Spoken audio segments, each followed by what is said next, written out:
27 Club. All right, gang, let's really nail it this time. Here we go.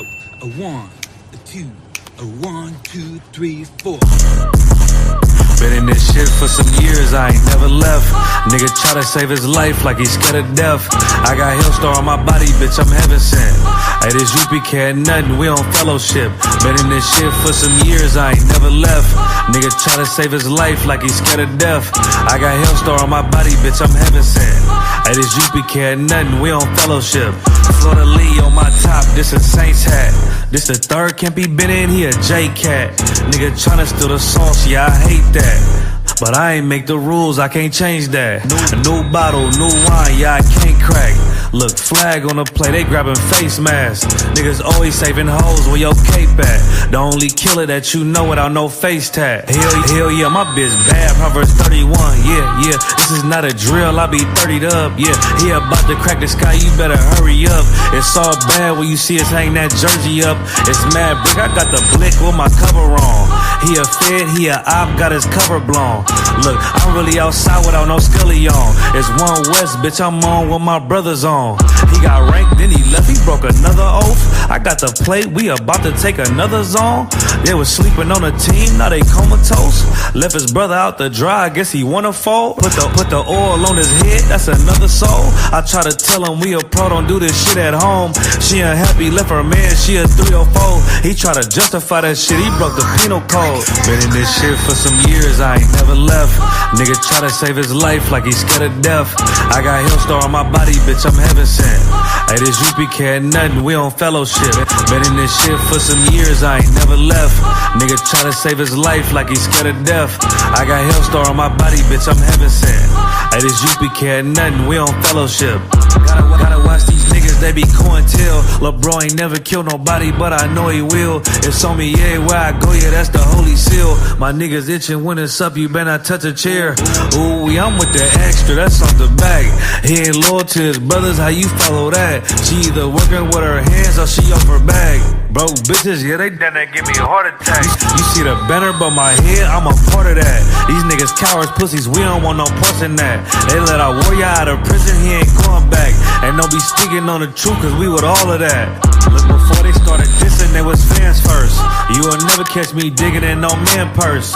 Really put my brick in, that's why my hands hurt. And don't be speaking bullshit, that make my head hurt. Look, I done burn my fingers from the Michael Drake. For the brotherhood, I done threw my life away. I never see him, tell him come off from their high place. We can't do it, we told them we gon' find a way. They rather march 1,000 deep, we rather feed the people. They wouldn't put on all black, now he reading Hebrew. UPK the standard if you speak on Hebrew. Don't think they solid, get with them niggas just gon' leave you. Been in this shit for some years, I ain't never left. Nigga try to save his life like he's scared of death. I got Hillstar on my body, bitch, I'm heaven sent. Hey, this UPK ain't nothing, we on fellowship. Been in this shit for some years, I ain't never left. Nigga try to save his life like he's scared of death. I got Hillstar on my body, bitch, I'm heaven sent. Hey, this UPK ain't nothing, we on fellowship.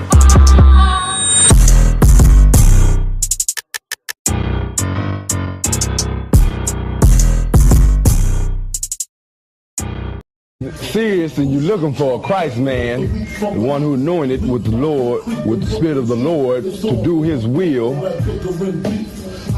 I'm that nigga.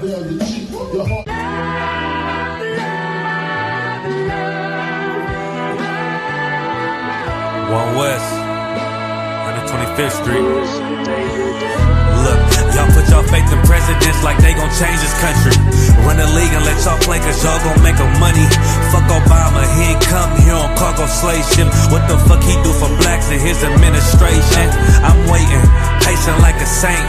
Black, Hispanic, Native, they hate your ass the same. Paint Christ in their image, paint you as a slave. God ain't all love, scriptures say he hate. African soul niggas, they know we not the same. School to prison pipeline to get you off the streets. Put you in the cell toilet connected to the sink. Molested as a kid, she prostituted as a teen. The byproduct of Martin Luther King dream. They just took the yoke off, my nigga, we ain't free. We living bleak in these wastelands of poverty. If you don't know the truth, then the lies sound promising. Prophecy, gift and the curse. Dylan started killing, they was sitting in church. Black folk forgave him, man, this shit is absurd. You should never love your enemy, that shit ain't gon' work. Yeah, fuck dying on your knees, you better die in glory. Man, I joined the UPK, taught me the art of warring. I took a nigga life like mine to be recognized. I feel that pain every day, it can't be reconciled. Pops banging, my sister a prostitute. My brother got life, and somehow I still found the truth. War ready, no cowards, no excuse. Fuck reparations, you can't bandage no open wounds. Blood on the leaves, body swing hung from a noose. I was on a run in Nashville and I found the truth. I called the school, class was being held by the shot on my life. I want to be a gangster like a cop. Do this for my brothers, real brotherhood. Everything we do, we got it out this book. My nigga, I can never be no African. UPK the only authorized acronym. I'm passionate about my brothers and sisters. We in hell, I ain't got nothing against them. That's another religion. If it ain't under your honor, Amy murdered Botham and got a hug from your honor. That's the way out for a coward in my observation. They don't fear the Lord, they indoctrinated. Wolves in sheep clothing, Joe Osteen. Real priests bringing back black royalty. One West on my headpiece, ranking order. Can't let them trick me off the streets, I gotta raise my daughter. I got brothers at the border ducking ice agents. I got the name change, it was life changing. My family thought it was a game, put on all black, they said I was going through a phase. It's more of us in jail than it was slaves. Chose by the Lord, we could never be the same. Soon as they born, the wicked go astray. They left the truth, they wasn't with us anyway. Niggas weak, they just saying anything to be truthful. We don't want no cowards anyway. Look, coronavirus, that's a plague. You don't get too much sleep when you waking up the dead. First camp, I cut off all my dreads. I took an oath when that oil hit my head. Niggas capping like they lids. I'm a priest, I never stick no fork in no pig. I was dead till I found out how to live. This brotherhood taught me how to be a man. I came back to my roots, I had to dig. A couple gaps I had to bridge. I got a rib, I'm married to this work. You wanna serve the Lord, he ain't in the Christian church. Came back to my roots, I had to dig. A couple gaps I had to bridge. I got a rib, I'm married to this work. You wanna serve the Lord, he ain't in the Christian church.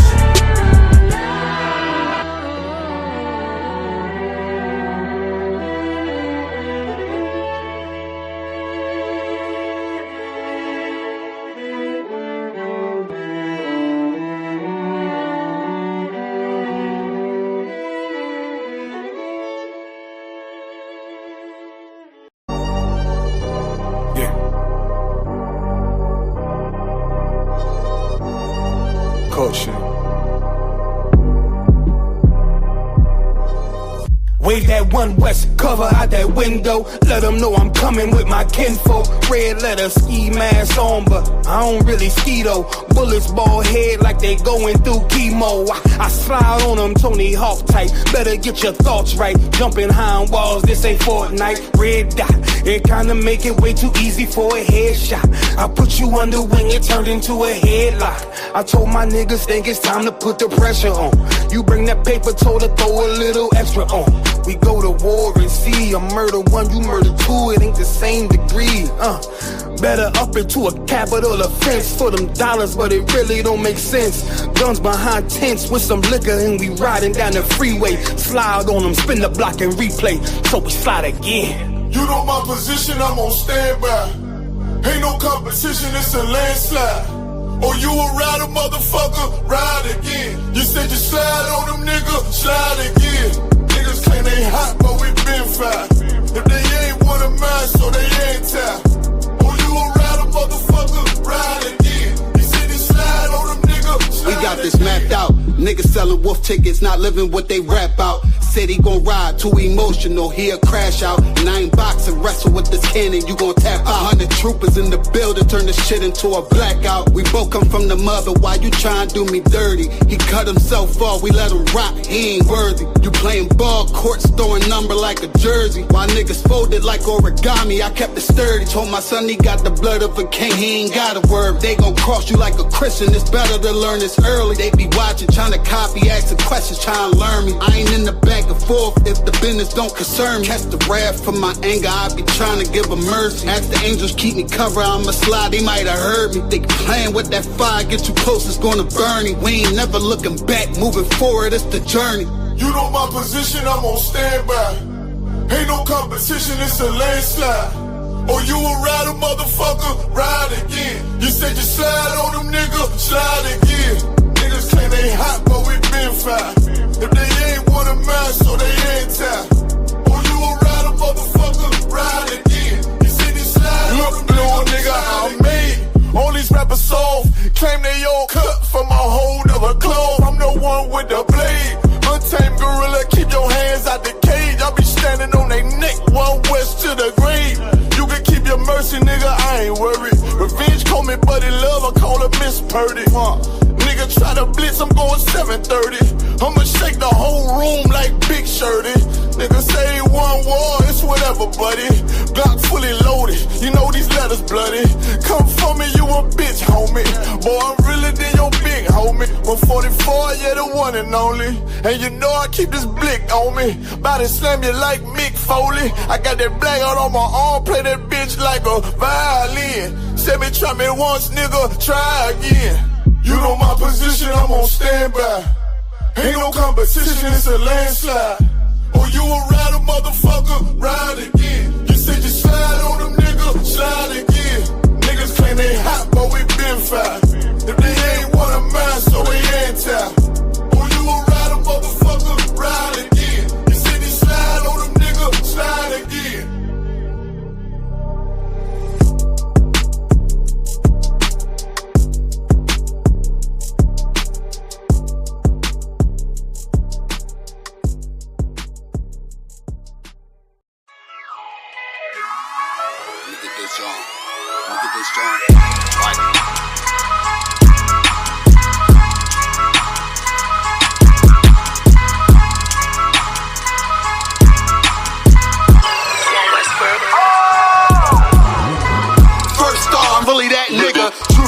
I'm a noble figure. Local niggas, they be so offended. One Westworld, this global business. Hold on, let me ask y'all a question. All y'all niggas in the same school and all that? Hell, fuck yeah. So none of y'all niggas smoke weed? Fuck no.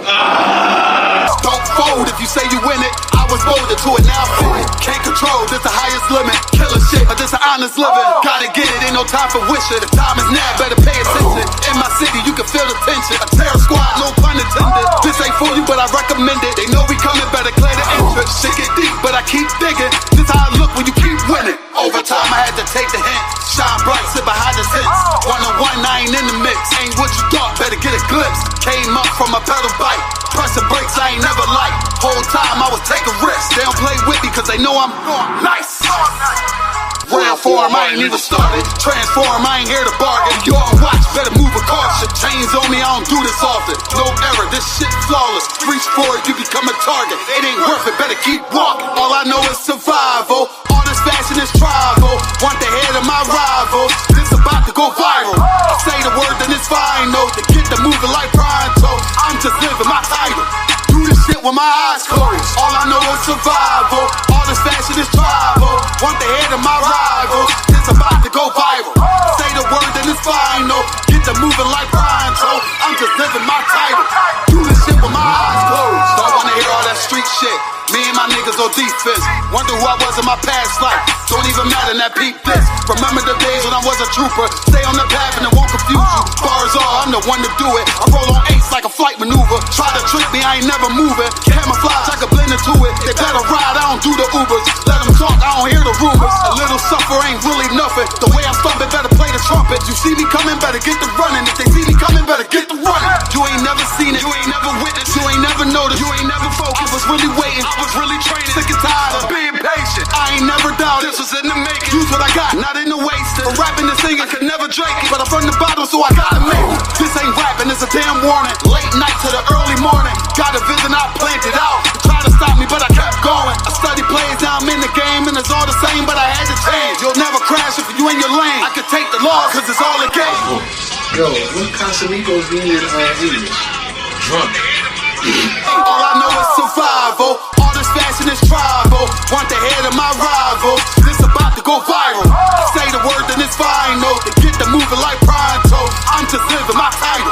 Do this shit with my eyes closed. All I know is survival. All this fashion is tribal. Want the head of my rival. This about to go viral. I say the word, then it's final. Get the moving like pronto. I'm just living my title. Do this shit with my eyes closed.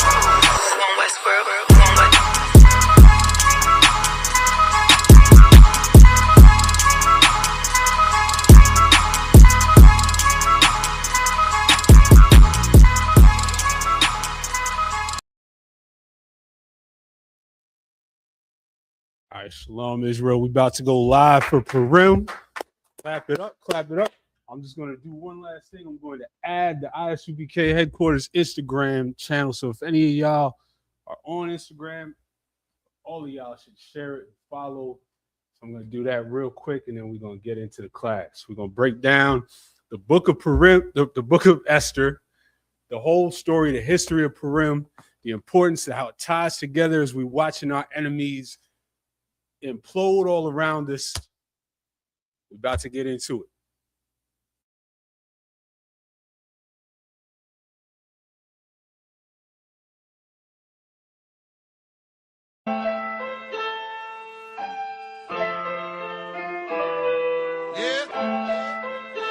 Yeah.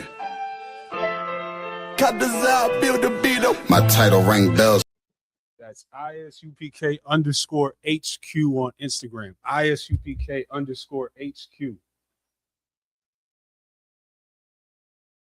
I'm quick to put up a fight. Your dark sayings ain't enough. No throwing shade, but they light. You know the shark by the fin, but know the strength by the bite. They talking all damn day, ain't got no dog in the fight. Dry bones in the valley. Found a body in the alley tuck. Balenciaga's too heavy. Track it down and follow up a brief second. They want me down, they want me broke, they want me keep stressing. My man smoking on that dope, he said he sleep better. I'm trying to knock this lid off. I go through each level. There's no response ahead, now to make her feel special. You go against me, I push back, cause I don't feel pressure. This ain't a gimmick, I'm about business. I'm a real member, real problem solver to the roof. Off your demons, man, I do this too often. It's a coffin after every verse. Watch their hands, they double dealing. Shorty stripping on the day of rest, but next day in the church, man, this shit hurt. Grandmama watching kids, she love them, they don't listen to her. Pops running in the street, the fast life is getting torn. Section 8 in the poorest section of the city, made the best out of it. Mr. Iced Tea with the whiskey, we gon' hit diamonds. Keep digging, keep climbing, listen loudly, speak silent. My youngin', he need guidance, curses running bone deep. Been struggling this whole week, this ain't sweet. Thought he was riding, but he is slowly. My pop told me do what you do, and just be a man about it. If you start building up something, you gotta stand by it. I fell in love with this progress, destroyed the build process. Thoughts from a hustler, an economic mindset, iconic stroll. Gotta meet my goal before the sunset. They always say it's someone better, and I ain't met that one yet. Life is just a game, I'm on a winning streak, who want next? I peeped the whole setup, flipped the script, and now they upset. Only came from mine, I took the time and left the extras in the whoop-de-whoop. Chain on Fruity Loose, they come to take your breakfast. Being honest is not an option. You a bitch, I'm being modest. Co-signer, stand by it. 2 on point to stand by me. Drive my Hot Wheel like a Johnny, that's the truth. I'm a lion running loose. I'm a giant to the moon, that's where I take it. And that's word to this war scarf. I'm there before the war start. Word to leave your whole mind polluted. Keep a pure heart, I'm hands on, I ain't coddle. This shit hitting like a bad kid. Got an ear, let them hear. I better duck like Donald. I picked up cause all the violence, plus I'm hated cause I'm honest. Real niggas, none left. One West is where you find us. You a spark, I'm atomic, Noah's Ark, just flow with me. Lost a few but gained plenty. Flipped it off the same penny. I feel like the chase for the cloud is the new opiate. Won't associate with no divas to feel appropriate. I shine bright and it's not ice, but they noticing. Still controlling shit overloaded, but this that soldier shit. I'm on top, used to want the top, but now I'm over it. Compare me to your childhood trauma. I'm here to make you feel in love like when your pop left mama. Mary J was the result, I know they don't want drama. Man, I just wife karma, and she got a great future behind her. But I'm bored with all this picky saluting and all the picking and choosing. Yeah, bro, when you know when he lose, chosen. You created a fake beef, and that's impossible. Edibles, Christ-like, so I whoop ass. Let's keep it professional. My mind dark with a spark. I'll leave you a vegetable. Stats incredible. Circle was skeptical. Sketchy slither figure niggas. I'm the roughest. If you trying to get technical, I made a deal with myself. The only deal with myself, and on the. All right, y'all. We live. I am Offshot Shia Allah up here at headquarters in Harlem, ISUBK headquarters. We are on 124th and 3rd Avenue. If you're not here, I don't know why. This is a beautiful, beautiful feast day every year where we feast and toast to the Most High, delivering us from enemies that hate us. If you can't relate to that, you're not paying attention in this world today. So every year, well, last year, I wanted to get through the entire book of Esther in these 2 days. We have a class tonight and a class tomorrow. A feast tonight and a feast tomorrow. Where, as the scriptures say, we eat, drink, and be merry. I got shout out to Black-owned brewery, Harlem Brewery up here. I got 125th Street IPA. As y'all know, the ISUBK coming out of 1 West 125th Street under Commanding General Yohana since 1969. We've been out on these streets pushing this truth that the so-called Blacks, Hispanics, and Native Americans are the Israelites of the Bible, which means this history is our history, and it's ours to take back.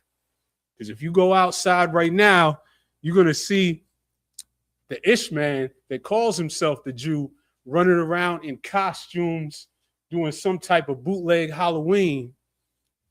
And that's crazy. That's nowhere in the scriptures. Nowhere in the story of Esther can you find anything that tells you that you should put on a costume and go have a costume party to remember this holy day, to remember this feast day. There's nothing in there that would even make you think that. But the Jewish man is just trying to basically have, you know, just a little pagan celebration for the kids, and it's goofy. And every year they do something. They wear some offensive costumes. They put on blackface, you know, and they parade through our neighborhoods and just throw it in our faces. But this is our culture. There's a beautiful story to this. There's a reason that we celebrate this that they can't relate to. They can't look around today and relate to feeling oppressed and everybody wanting to destroy and wipe them out. That's our lives. Living in this hell as a Black man, as a Hispanic man, as a Native American man and woman. That's our lives. That's all that we've known for generations and generations and generations and generations. So we're going to dive into this and break this down from Esther chapter 1 and verse 1.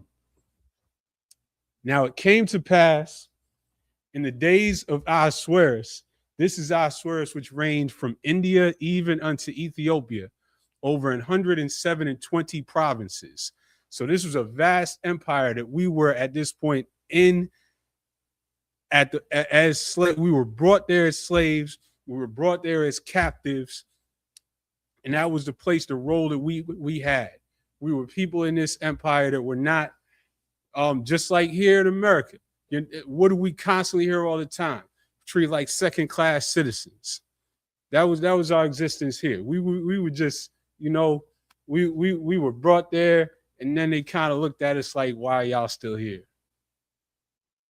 So verse 2, that in those days when the king Ahasuerus sat on the throne of his kingdom, which was in Shushan the palace, in the 3rd year of his reign, he made a feast unto all his princes and his servants, the power of Persia and Media, the nobles and princes of the provinces being before him, when he showed the riches of his glorious kingdom and the honor of his excellent majesty many days, even 180 days. And this is all key because these details allow us to connect the history to this actual time period, to the actual kingdom was reigning, to the actual empire with the boundaries that you can look up in the history books. It's all there. Now, if you ask the white man, he's going to tell you that this is an allegorical story that didn't really happen, that it's too neat, that it's a fairy tale. But you can actually go into the history, not only from our side, but from their side, and find the same stories play out, the same details play out. You can find Queen Esther in the Persian history. The problem is, the reason they say that is because, again, they can't relate to it. That's going to be a theme through this whole thing as we go through it. They can't relate to this story at all. So it must be a fairy tale. It must be just some silly holiday to put on costumes. It must be something to just play around with, because it doesn't connect to their lives today, because it's not their history. Verse 5.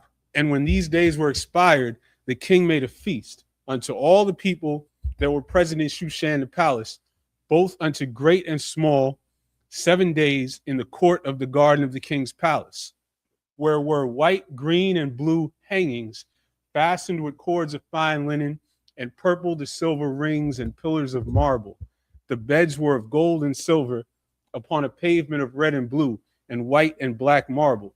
And they gave them drink in vessels of gold, the vessels being diverse one from another, and royal wine in abundance, according to the state of the king. So this was a huge feast. They broke out all the decorations, all the best wine, all the best drink, all the vessels. Verse 8.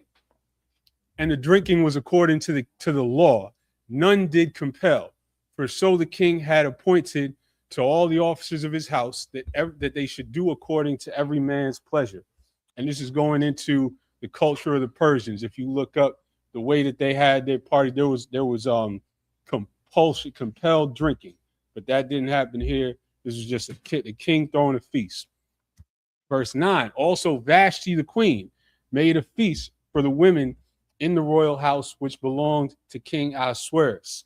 On the 7th day, when the heart of the king was merry with wine, he commanded Mehuman, Biztha, Harbona, Bigtha, and Abitha, Zethar, and Carcass, the 7 chamberlains that served in the presence of Ahasuerus the king, to bring Vashti the queen before the king with the crown royal, to show the people and the princes her beauty, for she was fair to look upon. And so now this king, they're feasting, they're drinking, and this heathen king sends to call his queen to come and just parade her in front of his guests, which is weird, which is a heathenish thing to do, to bring your wife and parade her in front of everything. That's something we do today because we take on the culture of our oppressors.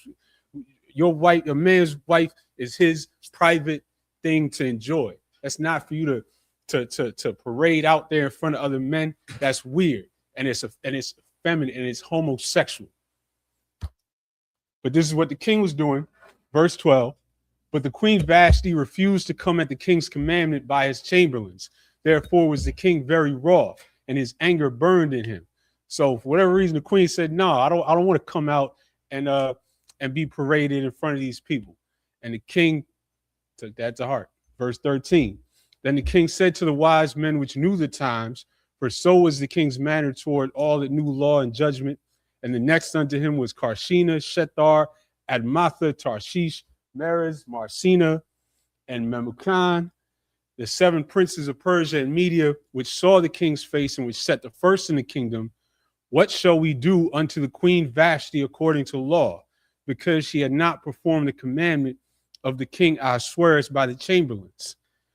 And Memucan answered before the king and the princes, Vashti the queen hath not done wrong to the king only, but also to all the princes and to all the people that are in the provinces of the king Ahasuerus. For this deed of the queen shall come abroad unto all women, so that they shall despise their husbands in their eyes, when it shall be reported, the king Ahasuerus commanded Vashti the queen to be brought in before him, but she came not. And so that was their concern. If the queen can disobey the king, then what is the ordinary dude's wife going to act like? So they wanted to stamp this out immediately. Verse 18. Likewise, shall the ladies of Persia and Media say this day unto all the king's princes, which have heard of the deed of the queen. Thus shall there arise too much contempt and wrath. If it please the king, let there go a royal commandment from him, and let it be written among the laws of the Persians and the Medes, that it be not altered, that Vashti come no more before King Ahasuerus, and let the king give her royal estate unto another that is better than she. And so they were going to have the king write a decree get rid of her, find someone else to replace her. And the saying pleased the king and the princes, and the king did according to the word of Memucan. For he sent letters into all the king's provinces, into every province according to the writing thereof, and to every people after their language, that every man should bear rule in his own house, and that it should be published according to the language of every people. Chapter 2. After these things, when the wrath of King Ahasuerus was appeased, he remembered Vashti and what she had done and what was decreed against her. Then said the king's servants that ministered unto him, let there be fair young virgins sought for the king, and let the king appoint officers in all the provinces of his kingdom, that they may gather together all the fair young virgins unto Shushan the palace, to the house of the women, unto the custody of Hedge the king's chamberlain, keeper of the women, and let their things for purification be given them, and let the maiden which pleaseth the king be queen instead of Vashti. And the thing pleased the king, and he did so. So basically, they sent out for all the finest women they could find throughout the empire to be brought in front of the king to replace Vashti. So verse 5. Now in Shushan the palace, there was a certain Jew whose name was Mordecai, the son of Jair, the son of Shimei, the son of Kish, a Benjamite. Which, again, there's details all throughout this that tie this all together, that allow you to verify the history that we can trace. So anytime the white man loves to try to dismiss the book of Esther as too perfect, too neat, and to say it must be some type of allegory, and I'm going to keep stressing throughout this class, that's because they can't relate to this story. Verse 6. Who had been carried away from Jerusalem with the captivity, which had been carried away with Jeconiah, king of Judah, whom Nebuchadnezzar, the king of Babylon, had carried away. And he brought up Hadassah, that is Esther, his uncle's daughter, for she had neither father nor mother, and the maid was fair and beautiful, whom Mordecai, when her father and mother were dead, took for his own daughter. So it came to pass, when the king's commandment and his decree was heard, and when many maidens were gathered together unto Shushan the palace, to the custody of Hegai, that Esther was brought also into the king's house, to the custody of Hegai, keeper of the women. And the maiden pleased him, and she obtained kindness of him, and he speedily gave her things for purification, with such things as belonged to her, and 7 maidens which were meet to be given her out of the king's house, and he preferred her and her maids unto the best place of the house of the women. So from the moment Esther walks in there, she's already getting that favor and being pushed towards the front. Verse 10, Esther had not showed her people nor her kindred, for Mordecai had charged her that she should not show it. So basically, she wasn't letting it be known that she was an Israelite. Verse 11, and Mordecai walked every day before the court of the women's house to know how Esther did and what should become of her. Now, when every maid's turn was come to go into King Ahasuerus, after that she had been 12 months according to the manner of the women, for so were the days of their purifications accomplished. Verse 13, then thus came every maiden unto the king. Whatsoever she desired was given her to go with her out of the house of the women unto the king's house. In the evening she went, and on the morrow she returned into the second house of the women, to the custody of Shaashgaz, the king's chamberlain, which kept the concubines. She came in unto the king no more, except the king delighted in her, and that she were called by name. So this king, as we already know, he's kind of an effeminate goofball. He got a wife just to put her away and forget about her, except every so often he would call her in.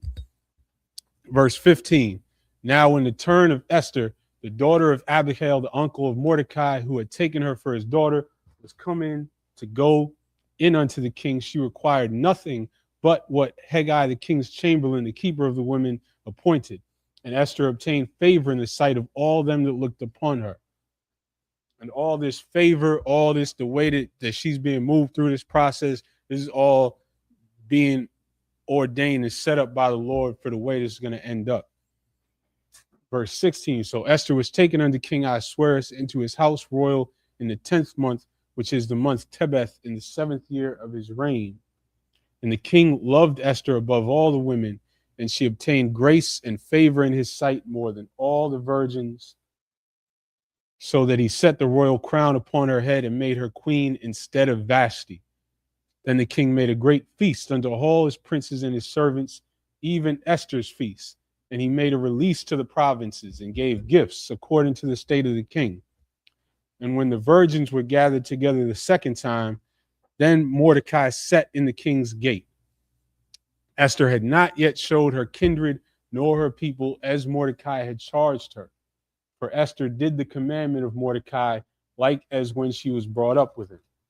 So this sister who was raised by Mordecai, has sense enough to follow the guidance that he gave her. She wasn't sitting there like, no man can tell me what to do. I know how to handle myself. I know how to carry myself. She was doing what the brother told her, following his guidance, and it was setting up the way this is all going to play out. Verse 21, in those days, while Mordecai sat in the king's gate, two of the king's chamberlains, Bigthan and Teresh, of those who kept the door, were wroth and sought to lay hand on the king Ahasuerus. And the thing was known to Mordecai, who told it unto Esther the queen, and Esther certified the king thereof in Mordecai's name. And when inquisition was made of the matter, it was found out. Therefore, they were both hanged on a tree, and it was written in the book of the Chronicles before the king. And so these 3 verses summarize a huge event here. Mordecai, who sat and chilled in the gate, heard these 2 chamberlains of the king who wanted to kill the king. Mordecai told Esther, Esther told the king, and the king put him to death ASAP. Keep that in mind for later. Chapter 3. After these things did Ahasuerus promote Haman, the son of Hammedatha the Agagite, and advanced him and set his seat above all the princes that were with him. And all the king's servants that were in the king's gate bowed and reverenced Haman, for the king had so commanded concerning him. But Mordecai bowed not, nor did him reverence. Then the king's servants which were in the king's gate said unto Mordecai, why transgresseth thou the king's commandment? So now fast forward, after Mordecai saved the king's life and he forgot about it, now this cat Haman, who was raised up by the king to being right underneath him, he expected everybody to bow to him when he walked out. And Mordecai, who chills in the king's gate every day, he would not. Everyone else did. All the Persians bowed to him. Mordecai refused to bow to him because this was a real Israelite brother right here. And he knew his culture. He knew that we don't bow to no man or no heathen. He knew that we have a God that's going to protect us. And so he ignored this dude. He didn't care what position he was in. He didn't care what power he had. He just completely ignored him. And that burned this cat Haman up. Verse 4. Now it came to pass when they spake daily unto him, and he hearkened not unto them, that they told Haman to see whether Mordecai's matters would stand. For he had told them that he was a Jew. And when Haman saw that Mordecai bowed not, nor did him reverence, then was Haman full of wrath. And he thought scorn to lay hands on Mordecai alone, for they had showed him the people of Mordecai.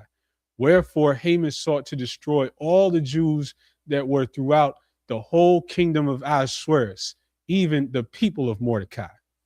So this cat Haman, this little dude Haman was so offended that Mordecai would not bow to him that he didn't think it would be enough to lay hands on just him. He started plotting how he could destroy his entire people.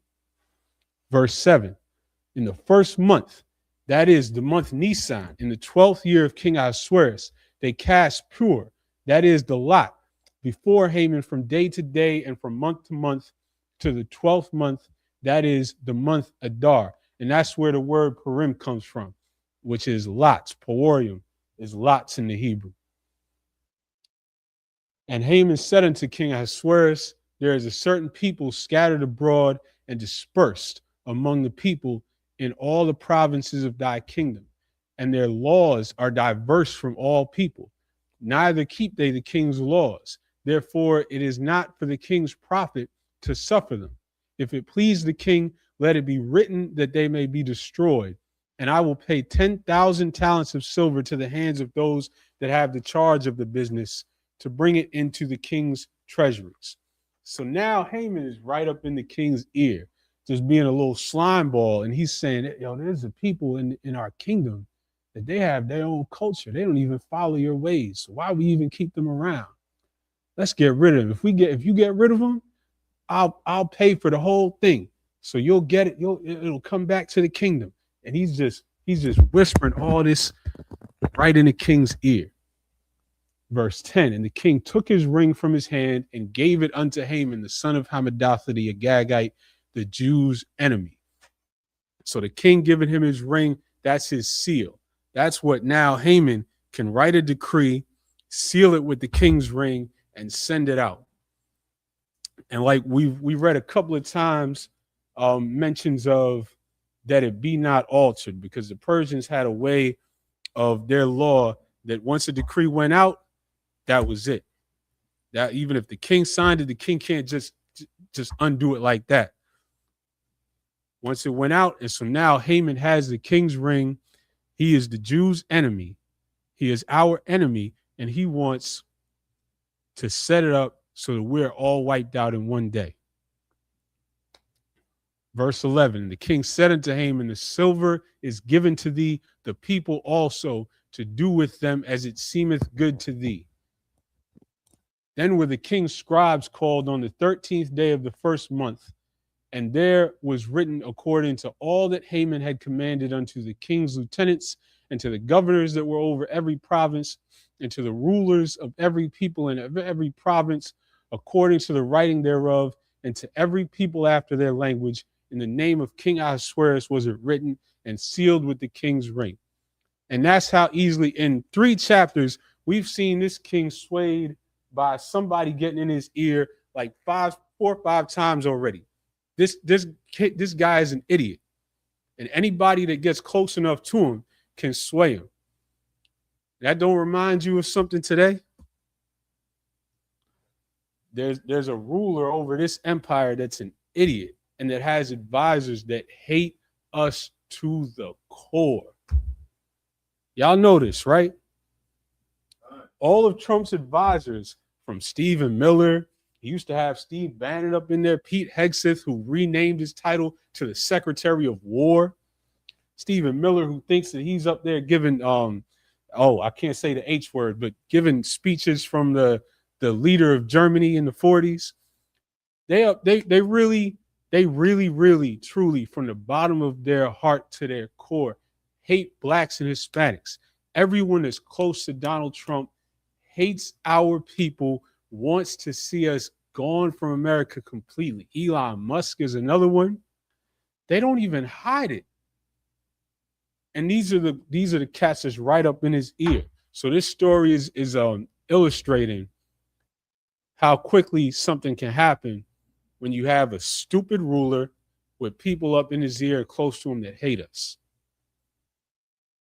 Verse 13, and the letters were sent by posts into all the king's provinces to destroy, to kill, and to cause to perish all Jews, both young and old, little children and women, in one day, even upon the 13th day of the 12th month, which is the month Adar, and to take spoil of them for a prey.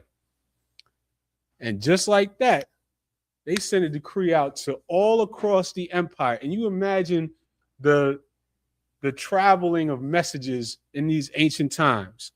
So we already know it can't just be undone according to their custom. But now just think of how once a message is sent out, how long it would even take to pull it back. So they establish a day, they send people out to all the provinces, and that's it.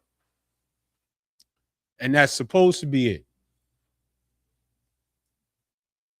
Verse 14, the copy of writing for a commandment to be given in every province was published unto all people that they should be ready against that day.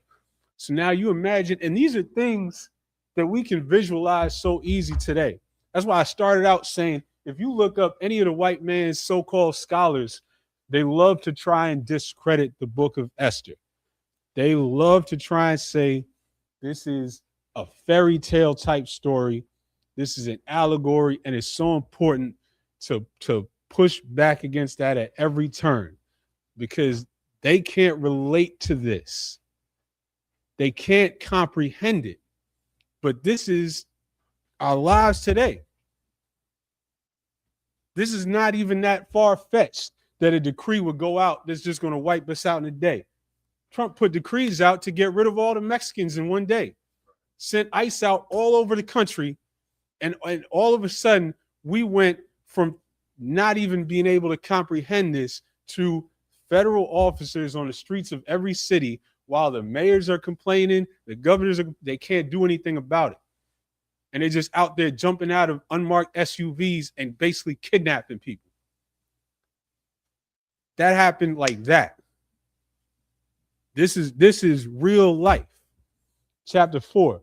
When Mordecai perceived all that was done, Mordecai rent his clothes and put on sackcloth with ashes and went out into the midst of the city and cried with a loud and a bitter cry and came even before the king's gate, for none might enter into the king's gate clothed with sackcloth. Because that was our mourning custom, to put on sackcloth and ashes, but he couldn't go past that gate because the king didn't want to see that. Verse 3, in every province whithersoever the king's commandment and his decree came, there was great mourning among the Jews, and fasting and weeping and wailing, and many lay in sackcloth and ashes. Because you can visualize this. They're out there. This decree comes. We're living in across this empire in our little communities.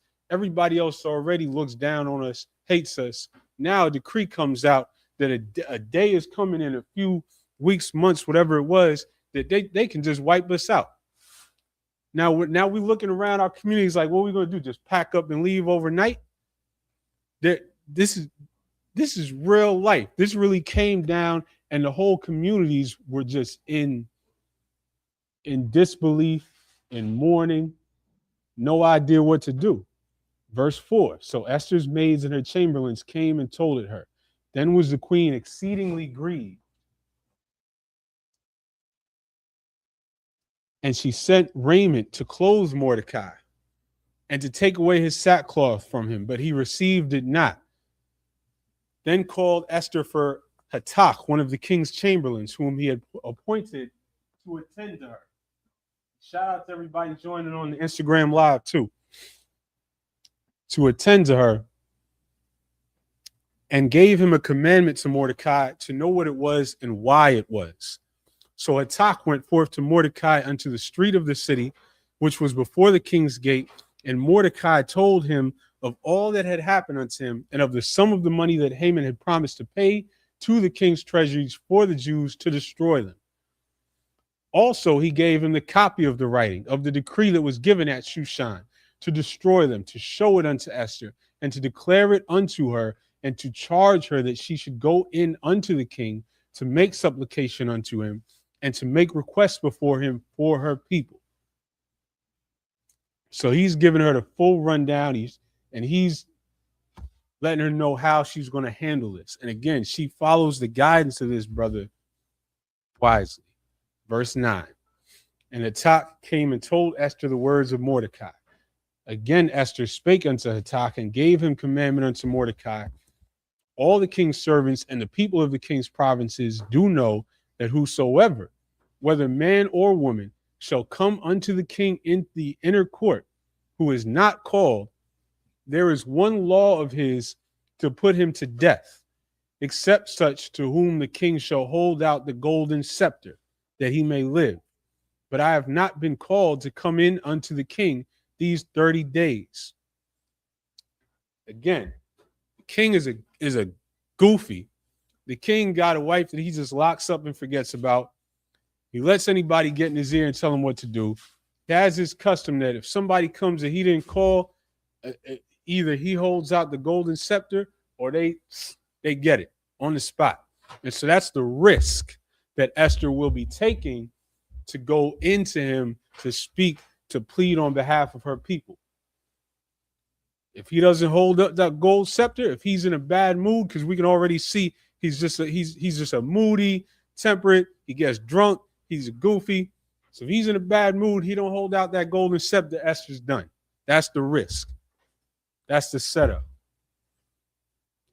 Verse 13, then Mordecai commanded to answer Esther, think not with thyself that thou shalt escape in the king's house more than all the Jews. For if thou altogether holdest thy peace at this time, then shall their enlargement and deliverance arise to the Jews from another place, but thou and thy father's house shall be destroyed. And who knoweth whether thou art come to the kingdom for such a time as this? And there's so much to unpack in those verses. Number one, if you're in a position, if you find yourself in a position to help your people and you get scared and you start worrying, you let your fear turn you into a coward, you're still not going to escape anyway. You think you're hiding, you think you're safe. And that's all these characters, all these soft, effeminate Negroes that want to get up into politics, that want to try and cozy up to Trump or try and get a powerful position in the other party. And they just looking for a nice little slice of the American dream. They're just looking for their little piece of land, their little happy little middle-class suburban life. And they're not going to get it. They're still going to learn that they still niggas. And we still at the bottom. We still in this America. We're still hated everywhere. And we got that term, the wake-up call. It always comes. It inevitably comes. You're not safe. You're not hiding. All you're going to do is make yourself a coward, and you're still going to get it. So that's your one job, is to at least have courage. If you find yourself in a position to help your people, use it. Because then verse 14, for if thou altogether holdest thy peace at this time, then shall their enlargement and deliverance arise to the Jews from another place. What does that mean? The Lord is still going to save his people with or without you. The Most High is still going to deliver his people and do whatever he wants to do with us. So if you have your opportunity to play your part and you let it go because you're a coward, because you're weak, the Lord's just going to throw you out the way. You're still going to get it. And the Most High is going to use somebody else or something else. You don't need me. You don't need no individual. Verse 4, or the rest of verse 14. But thou and thy father's house shall be destroyed. And that's the end that comes to a coward. You're still going to lose. You're just going to be a loser with no dignity. You're going to be a loser with no integrity. You'll be a loser with no courage and no legacy. Your remembrance will be the coward that what's a PG YouTube word? The coward that did not stand up when it was your time. And then you'll be forgotten about. And somebody else will be remembered for having stepped up. And who knoweth whether thou art come to the kingdom for such a time as this? In other words, this is your whole reason for even being here. This might be your whole reason that you're in this position, that the Lord placed you here to be set up, to play your part, to stand on your square, and to be the pawn that the Most High uses to deliver his people in that moment. So verse 15, then Esther bade them return Mordecai this answer. Go, gather together all the Jews that are present in Shushan, and fast ye for me, and neither eat nor drink 3 days night or day. I also and my maidens will fast likewise. And so will I go in unto the king, which is not according to the law. And if I perish, I perish. And this sister had more courage than most of our people out there in this country today, just trying to have a little bit of safety in America. And that's I hope some FBA clown is listening. Maybe you joined on Instagram. I hope one of y'all listening, because that's y'all. Y'all just trying to find a little piece where you can be, a good American, and you can get a pat on the head and get a few dollars from your slave master. While this sister, this woman, said, if I perish, I perish. And this is another part, and I love pointing this out because honestly, if you look into Esau's scholarship, he's going to try every which way to tell you that Esther is a made-up story, even though there's all these historical details we can verify. The next thing he's going to say is it's the one book without the Most High's name or God in it. But right here, she requested everybody to fast for 3 days. What are they fasting to? You fast and pray.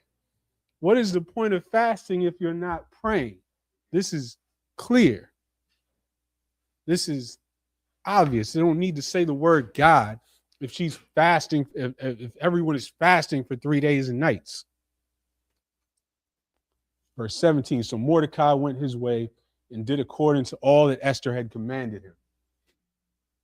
Now it came to pass on the third day that Esther put on her royal apparel and stood in the inner court of the king's house, over against the king's house. And the king sat upon his royal throne in the royal house, over against the gate of the house. And it was so when the king saw Esther the queen standing in the court. So now this is the moment of truth. Is he going to extend the golden scepter, or is he going to have her head chopped off? She obtained favor in his sight. And the king held out to Esther the golden scepter that was in his hand. So Esther drew near and touched the top of the scepter. Then said the king unto her, what wilt thou, Queen Esther, and what is thy request? It shall be even given thee to the half of the kingdom. And Esther answered, if it seem good unto the king, let the king and Haman come this day unto the banquet that I have prepared for him. So Esther is playing chess. She thinking moves ahead. She didn't ask for everything right on the spot. She just asked, I'm going to make y'all a feast. Come to the banquet that I'm going to prepare for you. Then the king said, cause Haman to make haste, that he may do as Esther hath said. So the king and Haman came to the banquet that Esther had prepared. And the king said unto Esther at the banquet of wine, what is thy petition? And it shall be granted thee. And what is thy request? Even to the half of the kingdom it shall be performed. So even this goofy king understood that that wasn't the request, right? She was buttering him, she was warming him up. Verse 7, then answered Esther and said, my petition and my request is, if I have found favor in the sight of the king, and if it please the king to grant my petition and to perform my request, let the king and Haman come to the banquet that I shall prepare for them, and I will do tomorrow as the king hath said. Then went Haman forth that day joyful and with a glad heart. But when Haman saw Mordecai in the king's gate, that he stood not up nor moved for him, he was full of indignation against Mordecai.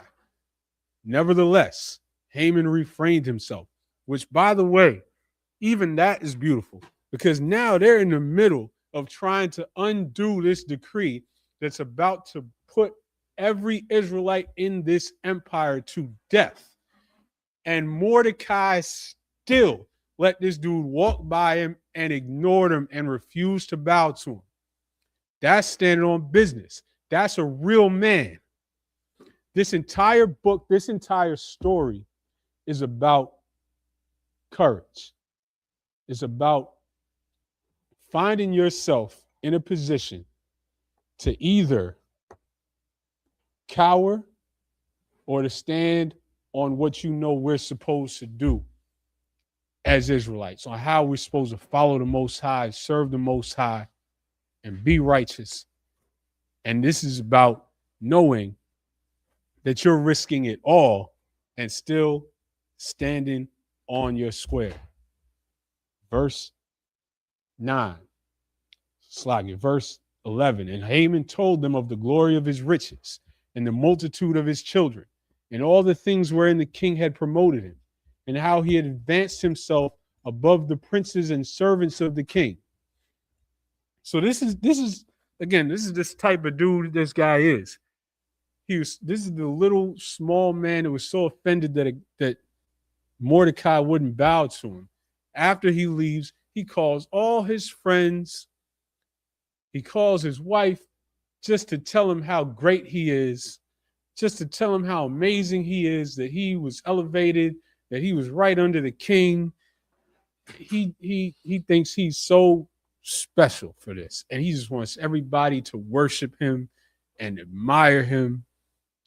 Verse 12, Haman said, moreover, yea, Esther the queen did let no man come in with the king unto the banquet that she had prepared but myself, and tomorrow am I invited unto her also with the king.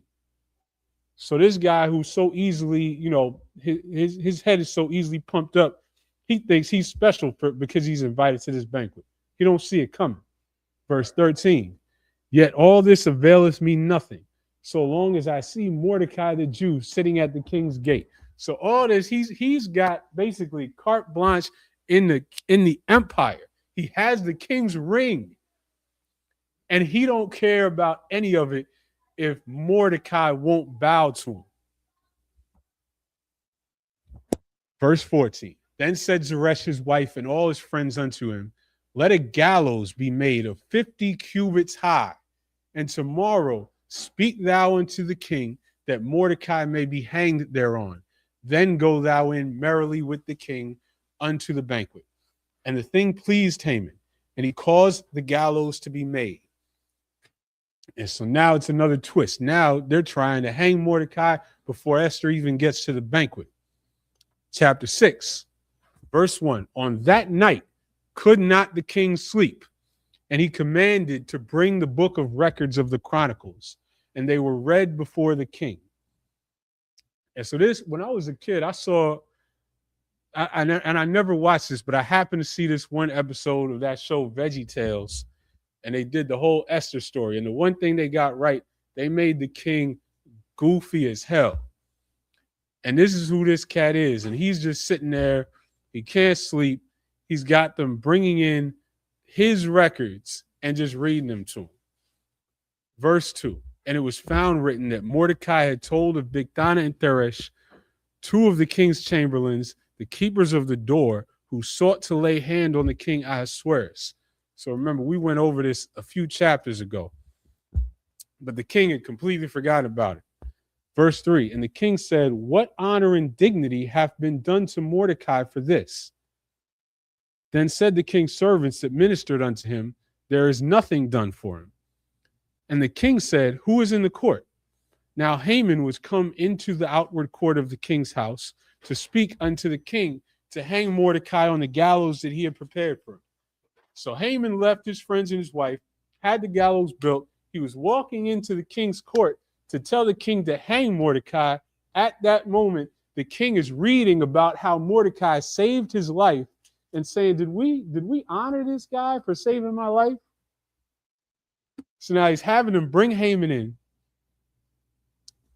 Verse 5 and verse 6. So Haman came in, and the king said unto him, what shall be done unto the man whom the king delighteth to honor? Now Haman thought in his heart, to whom would the king delight to do honor more than to myself? So this idiot immediately hears that somebody's being honored. He thinks it must be him. Verse 7. and Haman answered the king, for the man whom the king delighteth to honor, let the royal apparel be brought, which the king uses to wear, and the horse that the king rideth upon, and the crown royal which is set upon his head. And let this apparel and horse be delivered to the hand of one of the king's most noble princes, that they may array the man withal, whom the king delighteth to honor, and bring him on horseback through the street of the city, and proclaim before him, thus shall it be done to the man whom the king delighteth to honor. So now this cat thinks he's slick. He's thinking of every incredible thing that he can have done. He's saying, whoever it is that you want to honor, king, you should put your crown, you should give him your horse, you should give him your robe, and give him a parade through the city. Verse 10. Then the king said to Haman, make haste and take the apparel and the horse, as thou hast said, and do even so to Mordecai the Jew that sitteth at the king's gate. Let nothing fail of all that thou hast spoken. And I wish I could have seen this dude's face fall when he heard Mordecai, the Israelite that he was trying to have hanged. Now he personally has to go and put the king's crown and robe and lead him through the city in a parade. That's the Lord getting a good laugh out of this before he cuts him out the picture completely. So verse 11, then took Haman the apparel and the horse and arrayed Mordecai and brought him on horseback through the street of the city and proclaimed before him, thus shall it be done unto the man whom the king delighteth to honor. And he must have been walking through the city saying that with the sourest look on his face, like thus shall it be done to the king, to the man who the king delighteth to honor. This dude was mad. Got his face cracked. This dude was mad. And this is beautiful because this is the Most High setting up balance and justice. And this arrogant dude had to be brought low before he was even taken out. That's poetic. That's what we should expect today. So all you soft people out there who don't like the idea of justice, this is how God delivers justice. He flips it right back on the enemy that he wants to bring low. That's all through the scriptures. He that leadeth into captivity shall go into captivity. Happy shall he be that dasheth thy little ones. Their queen shall be thy nurse and mothers. The Most High flips it back and absolutely creates justice by putting these people that had the audacity to violate the Lord's chosen people in the exact position that they put us in or tried to put us in. And that's our prayer on what we want to see happen to the white man. And if you can't get with that, then you're just soft. You're just soft. Verse 14 or verse 13. And Haman, verse 12, and Mordecai came again to the king's gate, but Haman hasted to his house mourning and having his head covered. This cat was broken up. He was ashamed. He went back to his house. He couldn't even show his face. The guy that he was so offended by that he wanted to tear up the entire empire to kill all his distant relatives. He just had to honor him in a parade. Verse 13. And Haman told Zeresh his wife and all his friends everything that had befallen him. Then said his wise men and Zeresh his wife unto him, if Mordecai be of the seed of the Jews, before whom thou hast begun to fall, thou shalt not prevail against him, but shall surely fall before him. So they were starting to pick up on this. Maybe you mess with the wrong people. Maybe you mess with people that God is with. Because this is too crazy to be coincidence. Verse 14, while they were yet talking with him, came the king's chamberlains and hasted to bring Haman unto the banquet that Esther had prepared. So now he gets picked up, he's being taken to the feast, and he probably already sees that this is not going the way he thought it was going. Chapter 7. Yeah, exactly. Shout out to everybody dropping scriptures in the chat. These are the scriptures that tell us that we're going to see our enemy fall, that we're going to see our enemy pay for everything they did to us, everything they wished upon us. And that's why it's so beautiful to see the world implode. Everybody else out there is scared when they see missiles flying, when they see world leaders being taken out, when they see our nut president, it's like when I say our, when they see the nut president of this demonic empire getting ready to lose his mind and push the red button, they're terrified. But we're thrilled because we know what happens when this thing has to fall. We can't have peace. We can't have happiness. We can't be whole in this empire. This place hates us. Brought us here in slavery, rounded up the Native Americans and put them on reservations, ran through, massacred every group of natives they could find, put us into Jim Crow reservations, every foul thing that they could. Every generation is just something new.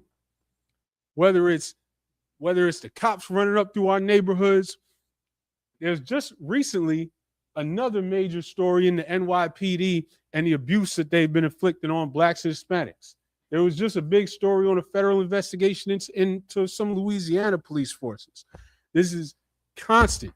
Nothing changes. No matter how much y'all want to think that it's going to change if you just, go through politics and get a bill passed. Some other president, some other senator, some other governor will come through and undo that bill and write a worse one to replace the old law. This is our hell. We don't have no peace in this hell. It has to fall. It has to fall for us to be whole. It has to fall for us to be in our rightful place. If you can't get that in 2026, waking up in your project apartment with no heat, on Section 8, on SNAP, and they telling you that they're going to cut SNAP and that you're a lazy bum for even being on SNAP while they rob the government for billions of dollars. If you can't understand that this place has to fall, I don't know. What will it take?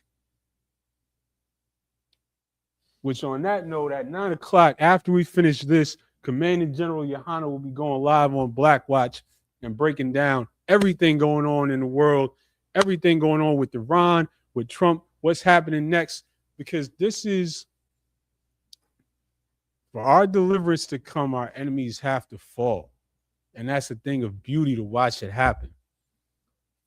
Chapter 7 and verse 1. So the king and Haman came to banquet with Esther the queen. And the king said again unto Esther on the second day at the banquet of wine, what is thy petition, Queen Esther? Yeah, them pale-faced knuckle monsters. Right, exactly. And it shall be granted thee. And what is thy request? And it shall be performed even to the half of the kingdom. Then Esther the queen answered and said, if I have found favor in thy sight, O king, and if it please the king, let my life be given me at my petition and my people at my request. For we are sold, I and my people, to be destroyed, to be slain, and to perish. But if we had been sold for bondmen and bondwomen, I had held my tongue, although the enemy could not countervail the king's damage. Then said the king Ahasuerus, answered and said unto Esther the queen, who is he, and where is he, that durst presume in his heart to do so? So now the king, because he has, affection towards Esther, when she says this, he's mad. He's like, what? Who wanted to do this to you and your people? Who's the guy that you're talking about? Verse 6, and Esther said, the adversary and enemy is this wicked Haman. And remember, they're in a room, a banquet where it's just the king, the queen, and Haman. So she said, it's this wicked Haman. Then Haman was afraid before the king and the queen. Verse 7, and the king, arising from the banquet of wine in his wrath, went into the palace garden. And Haman stood up to make request for his life to Esther the queen. So now visualize this. They're in this feast. Now this moment comes out of nowhere to the king. She says, it's this guy, your right-hand man. She didn't say all this, but he's thinking, damn, this is the guy that I had right next to me. I gave him my ring. I gave him carte blanche, free reign to send out decrees. This is like my main man. So he had to get up and walk out into the garden to think, damn, what am I going to do about this? And while he's out there, Haman is like, oh, I'm done. And so he gets up to start begging Esther. And so verse 8, the rest of verse 7. For he saw that there was evil determined against him by the king. Because he knew whatever the king came back in from the garden, it wasn't about to be good for him. The king was working it out, what he was going to do, or just, basically processing. But he knew it wasn't about to be good. So he's begging Esther. Verse 8, then the king returned out of the palace garden into the place of the banquet of wine, and Haman was fallen upon the bed whereon Esther was. So you imagine he's begging, he's pleading with Esther, and she's like, get away from me. She's backing up, and he follows her onto the bed begging. The king walks right in at that moment and sees him on the bed with Esther backing away from him. It's a wrap. Then said the king, will he force the queen also before me in the house? So basically, he walked in, saw this happen, and said, you about to grape the queen in front of me now? On top of everything? As the word went out of the king's mouth, they covered Haman's face. So whoever his guards were in the palace saw that happen, and they knew that they didn't even need the word. They knew what time it was. They grabbed him, put the bag on his face, and took him out. Verse 9. And Harbonah, one of the chamberlains, said before the king, behold also the gallows 50 cubits high, which Haman had made for Mordecai, who had spoken good for the king, standeth in the house of Haman. So now they're telling the king to rest. He didn't hear this part yet. They're saying Haman had made a gallows for this guy, for Mordecai, who saved your life. Then the king said, hang him thereon. So they hanged Haman on the gallows that he had prepared for Mordecai. Then was the king's wrath pacified. Chapter 8. On that day did the king Ahasuerus give the house of Haman, the Jews' enemy, unto Esther the queen. And Mordecai came before the king, for Esther had told what he was unto her. So now little by little, everything's being revealed. So now Esther tells the king that Mordecai basically raised her. Verse 2, the king took off his ring, which he had taken from Haman, and gave it unto Mordecai. And Esther set Mordecai over the house of Haman. And Esther spake yet again before the king, and fell down at his feet, and besought him with tears to put away the mischief of Haman the Agagite, and his device that he had devised against the Jews. Then the king, because now we got this far. Haman's out the way. Everything else is set up, but this decree had still gone out to all the provinces. How many provinces they said? 27? And a whole lot, 127 provinces. Yes, 127 from India to Ethiopia, covering the whole Middle East. Decrees had gone out to all these provinces that a day was coming. As soon as that day came, everybody could just fall on us and wipe out all the Israelites in their town, in their province. So that still has to be dealt with. So verse 4. Then the king held out the golden scepter towards Esther. So Esther arose and stood before the king and said, if it please the king, and if I have found favor in his sight, and the thing seemed right before the king. Somebody in the comments said, feet dangling. Yeah, Haman was 50 cubits up. He built that joint so that they could all see him, put Mordecai on him, and now the whole city saw him dangling up on that 50 cubit high gallows. And that's beautiful. Verse 5, and the thing seemed right before the king, and I be pleasing in his eyes, let it be written to reverse the letters devised by Haman the son of Hammedatha the Agagite, which he wrote to destroy the Jews which are in all the king's provinces.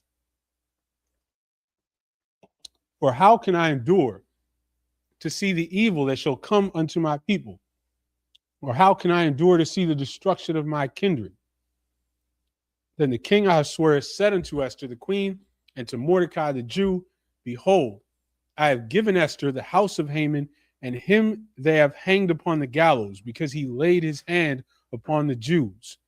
Write ye also for the Jews, as it liketh you, in the king's name, and seal it with the king's ring.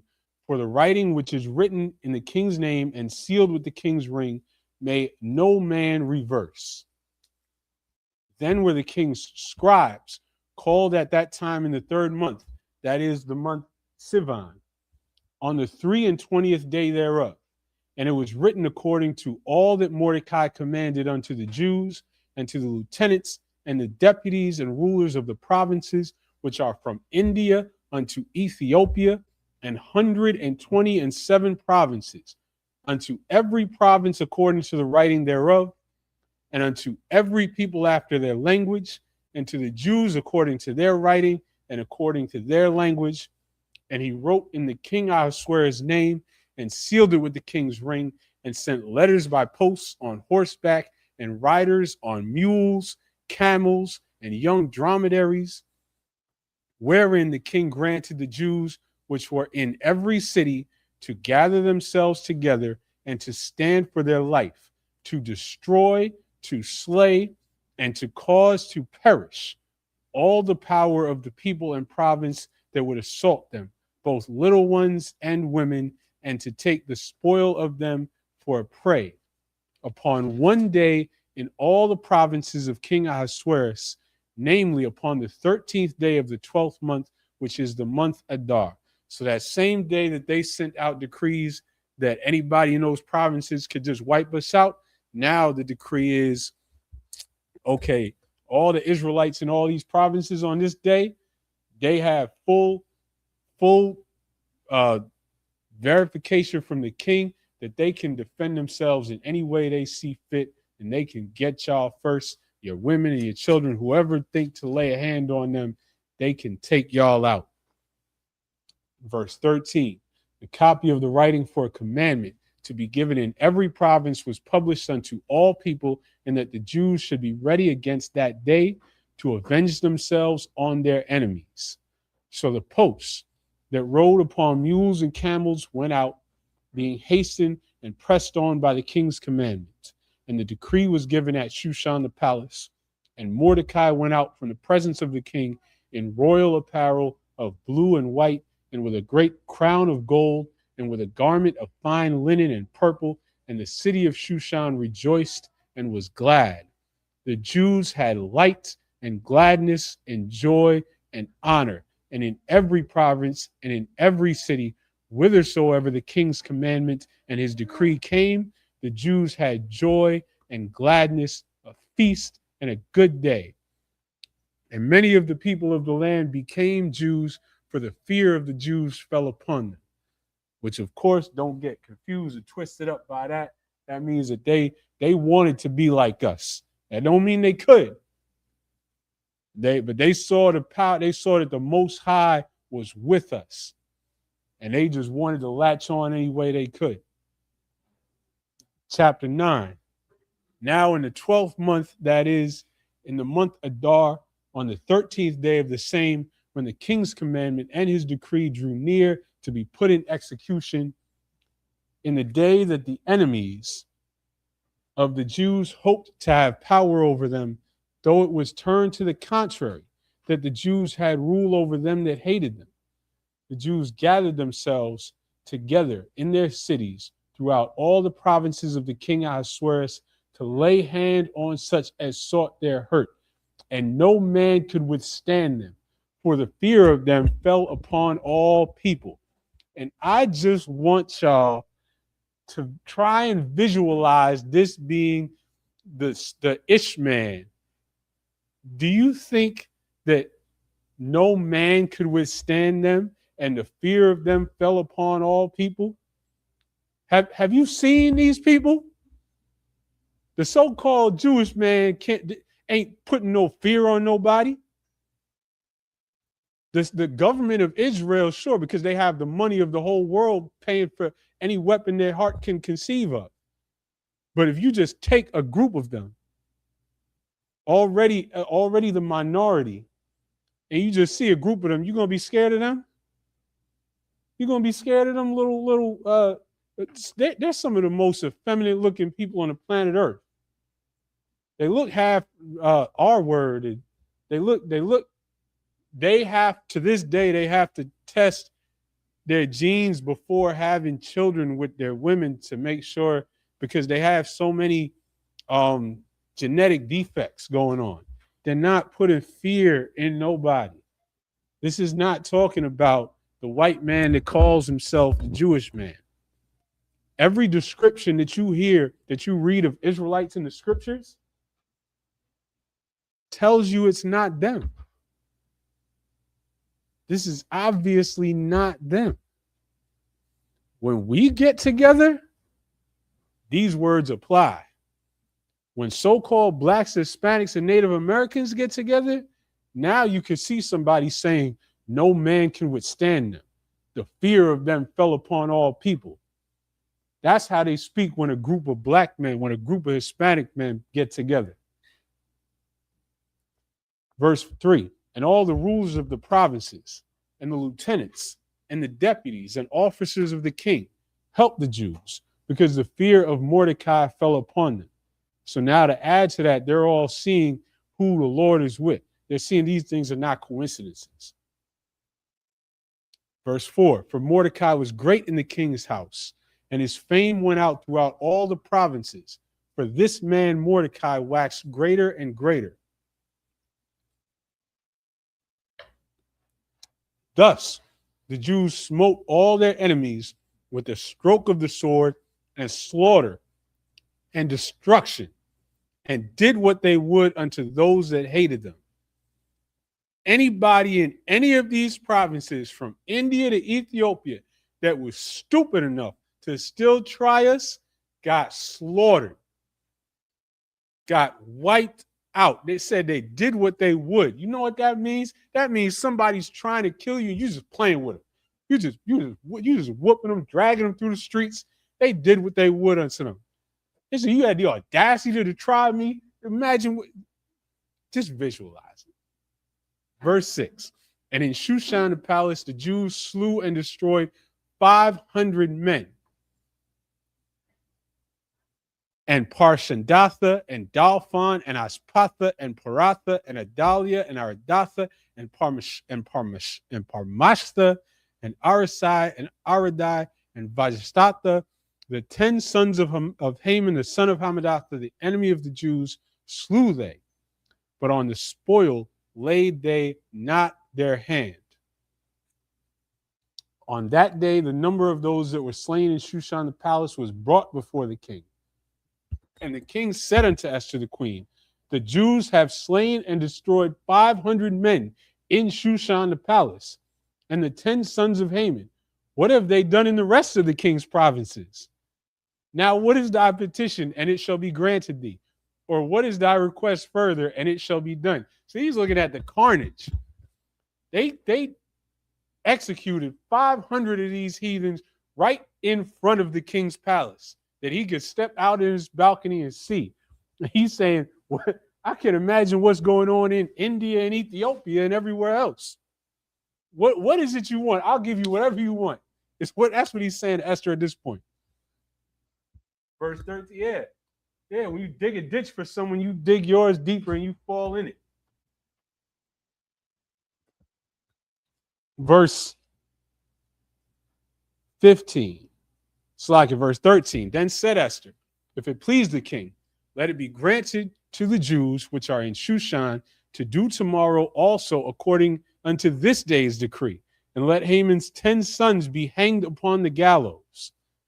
And the king commanded it so to be done. And the decree was given at Shushan, and they hanged Haman's 10 sons. Isn't that beautiful? Somebody made themselves an enemy to our people, and his whole lineage got wiped out in one stroke. That's beautiful. There's too many of our people that's in this mindset. We still got this slave mentality. We don't want to see vengeance. Somebody came up against our people, wanted to wipe us out. You're supposed to want to see his whole family hanging, their feet dangling from the same gallows that they built to put our people on. Verse 16.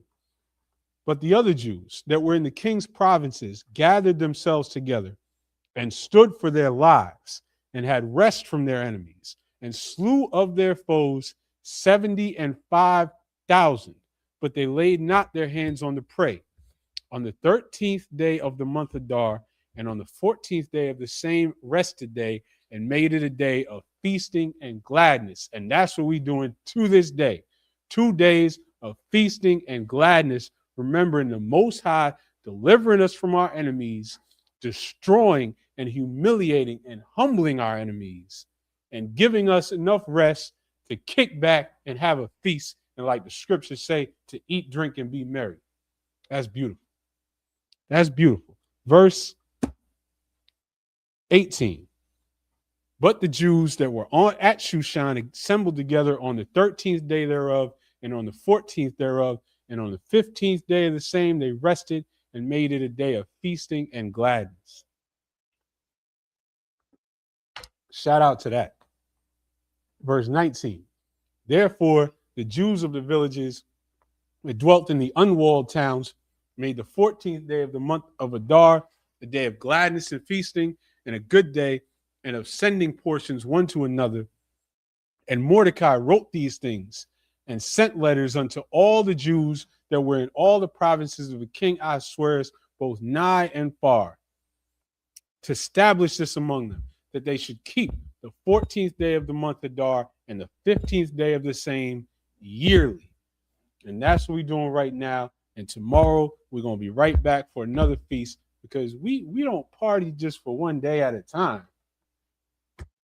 We feast, and we're going to remember the Most High destroying our enemies.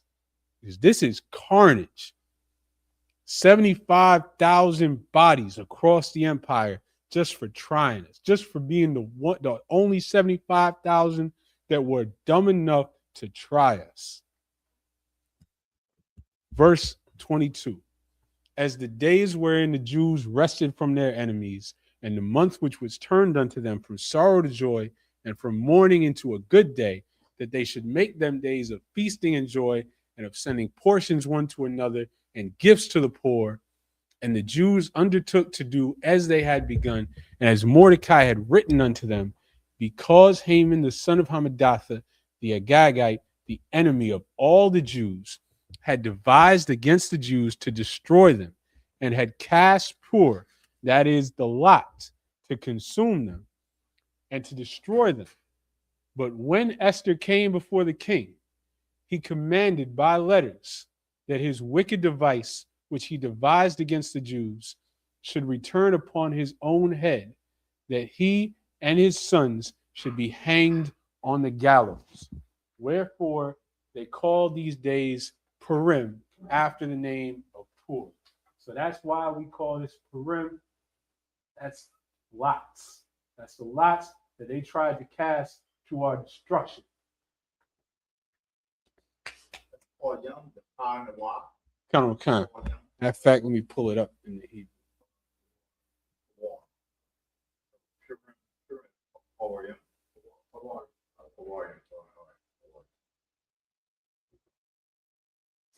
Therefore, for all the words of this letter and of that which they had seen concerning this matter and which had come unto them, the Jews ordained and took upon them and upon their seed and upon all such as join themselves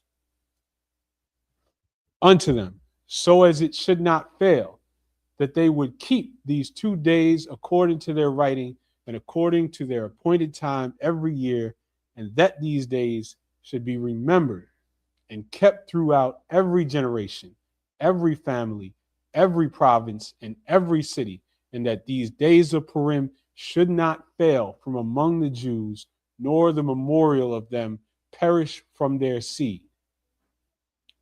Then Esther the queen, the daughter of Abihail, and Mordecai the Jew wrote with all authority to confirm this second letter of Purim. And he sent the letters unto all the Jews to the 127 provinces of the kingdom of Ahasuerus with words of peace and truth to confirm these days of Purim in their times appointed, according as Mordecai the Jew and Esther the queen had enjoined them, and as they had decreed for themselves and for their seed the matters of the fastings and their cry. And the decree of Esther confirmed these matters of Purim, and it was written in the book. Chapter 10. And the king Ahasuerus laid a tribute upon the land and upon the isles of the sea, and all the acts of his power and of his might, and the declaration of the greatness of Mordecai, whereunto the king advanced him. Are they not written in the book of the Chronicles of the kings of Media and Persia? And that right there is a sarcastic checking of anybody that will come after all these Edomite clown scholars that swear that Esther is not real history. All of these things you can find in the Persians' history. Esther is in the Persians' history. All the details we went over of this kingdom and its reach and its extent is in the Persian history. These are real places, real people, real dates. It's verifiable. And it matters because this book, this story, is such a heavy connection to today. It's not something that it's something the white man can discard easily because it don't matter to him. It doesn't relate to him. It's some ancient weird story that is kind of funny for him. But this is real life. These are the same things we're going through today, and it's an ending that we pray for, to see the destruction of our enemies, to see the carnage in front of us, to see our enemies, anyone who would have us taken out, laid out before us because the Lord put them there and delivered us into our hands. That's a beautiful thought. It's a beautiful concept. And all of our high holy days and feast days are celebrating the same thing, happening over and over. The next high holy day, of course, is the Passover. The Passover is a celebration of the Most High delivering us from captivity and destroying our enemies in front of us. The memorial of the trumpets, the Hanukkah, everything that we celebrate is the Most High delivering us from our enemies, delivering our enemies into our hands, and bringing their destruction. That is a beautiful thing to look for, a beautiful thing to hope for, a beautiful thing to pray for. And that's all we should be thinking when we see missiles flying all over the place. I can't wait. 9 o'clock, everybody should be tuned into Black Watch. I can't wait to hear this breakdown because everything that we read about in here is playing out. And it just confuses the white man that tries to study these scriptures. But this is what's right in front of us. And so this is beautiful. And verse 3, for Mordecai the Jew was next unto King Ahasuerus, and great among the Jews, and accepted of the multitude of his brethren, seeking the wealth of his people, and speaking peace to all his seed.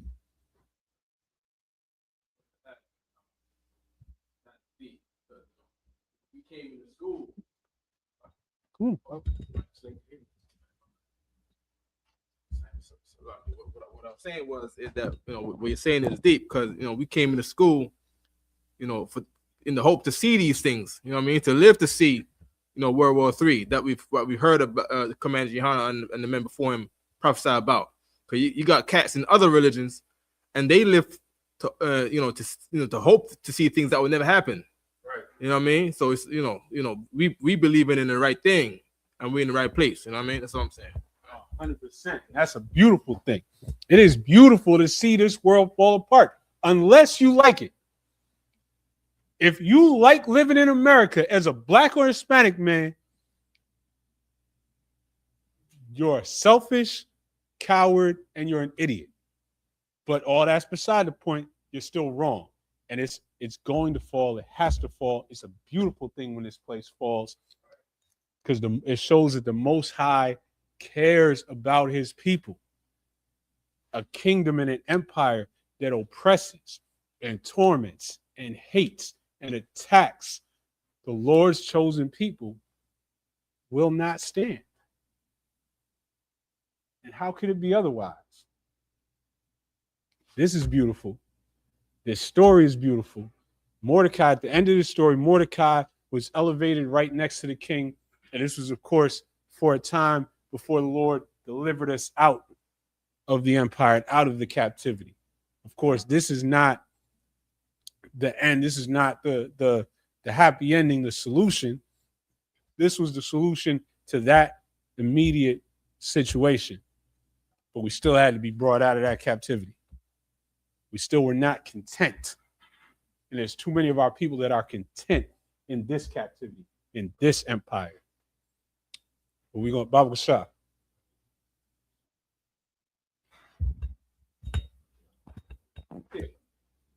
It's like you said, if I may, I just wanted to pull a precept on what you were saying. Like, we should be happy about this time. This is the book of Ecclesiasticus, chapter 25 and verse 7.